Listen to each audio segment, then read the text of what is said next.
Hi, welcome back to the channel. In today's video, I want to take you on a journey into the intricate workings of the human brain, specifically focusing on how your relationship with the narcissist creates changes that are the same brain changes as drug addiction.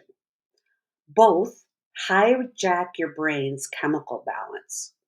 So, we're going to look at three crucial brain chemical changes that occur with drug addiction, shedding light on the underlying mechanisms driving this complex and devastating effect the narcissist has on your brain.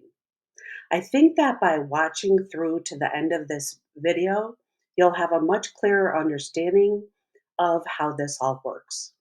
I'm Lisa Taylor Austin, licensed psychotherapist and expert witness.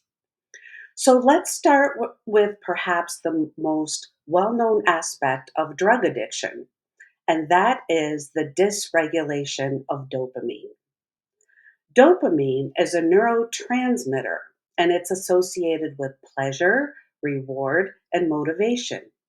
So, when we engage in activities like eating or socializing, our brain releases dopamine, reinforcing those behaviors and encouraging us to repeat them.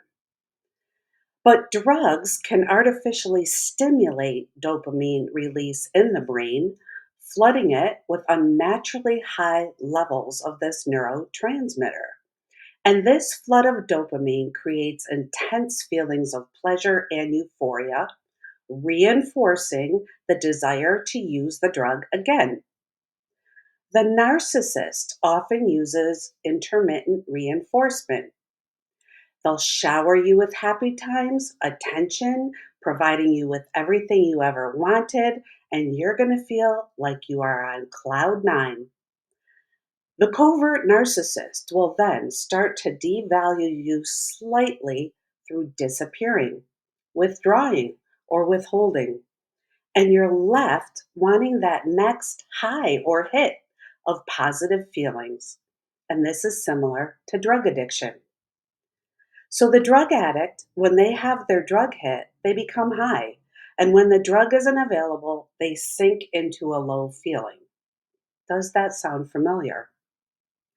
The dysregulation of dopamine underlies the cycle of addiction, and it drives compulsive seeking behavior, even despite negative consequences.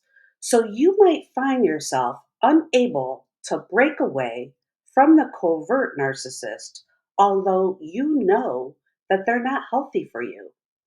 You seek them out, you look for their text or their call. And as soon as it comes, there's this chemical rush that happens, and you're anxious, but you're elated all at the same time. You're looking for the slightest hint that you're still of value to them. So you can return to that happy feeling where you were on cloud nine. Another crucial neurotransmitter affected by drug addiction is serotonin. So, serotonin is involved in regulating mood, emotions, and sleep. Drugs can disrupt the delicate balance of serotonin in the brain, leading to profound changes in mood and behavior. The covert narcissist can do this to you as well. When the covert doesn't act happy to see you, or is disinterested, or they're just moody themselves, this causes a reaction in you of your mood and your feelings of self worth. So let's return to talking about drugs again. Drugs like MDMA or ecstasy and hallucinogens such as LSD affect serotonin receptors in the brain, leading to altered perceptions, mood swings, and in some cases, long term changes in mood regulation. Drugs like cocaine and amphetamines can interfere with serotonin reuptake, prolonging its effects and contributing to the intense highs and subsequent crashes experienced by users. So, this imbalance in serotonin can contribute to the emotional dysregulation and mood disorders, often observed in individuals struggling with addiction, further complicating the recovery process. And this is what makes it so hard to break away from the covert narcissist. You find yourself seeking their attention, their love, their intimate conversations, sex, whatever it is. And because the covert uses positive reinforcement and then negative reinforcement, you're on this perpetual roller coaster ride. So, lastly, let's discuss the role of glutamate in drug addiction. Glutamate is the primary neurotransmitter in the brain involved in learning, memory, and synaptic plasticity. Drugs can modulate glutamate transmission, altering the brain's reward circuitry and reinforcing addictive behaviors. So, for example, drugs like cocaine and methamphetamine enhance glutamate release in the brain's reward pathway. And that strengthens the associations between drug related cues and the rewarding effects of the substance. This can lead to heightened cravings and increased vulnerability to relapse, even after long periods of abstinence. Chronic drug use can lead to long term changes in the glutamate receptors and signaling pathways, contributing to the persistent nature of addiction and difficulty in achieving sustained recovery. Your relationship with the covert narcissist causes these very same similar responses. Due to the intermittent reinforcement of the covert narcissist, where they shower you with attention and then devalue you, only to shower you again in the future, your brain reacts and responds the very same way as the drug addict. And this is one of the reasons that it makes it so very hard to leave the covert narcissist, because your brain has actually been rewired. You know you want to distance yourself from the covert, but you keep checking your phone. You keep responding to their texts.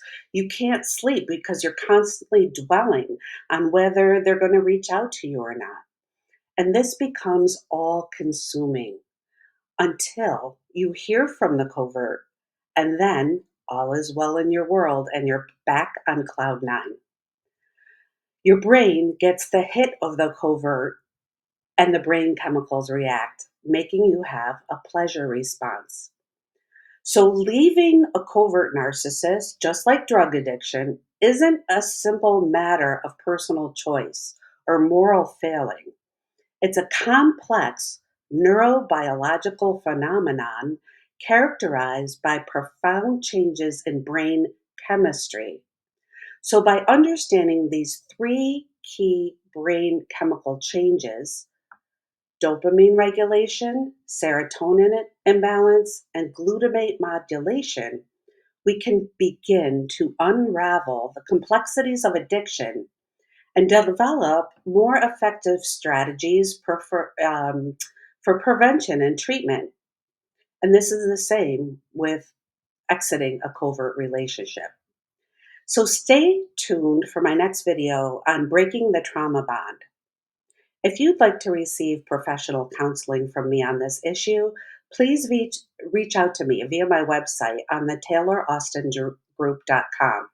And if you know someone who could benefit from this video, please share it with them, because you never know who you might help. Thank you for watching, and stay tuned for ways to break the trauma bond. Take care.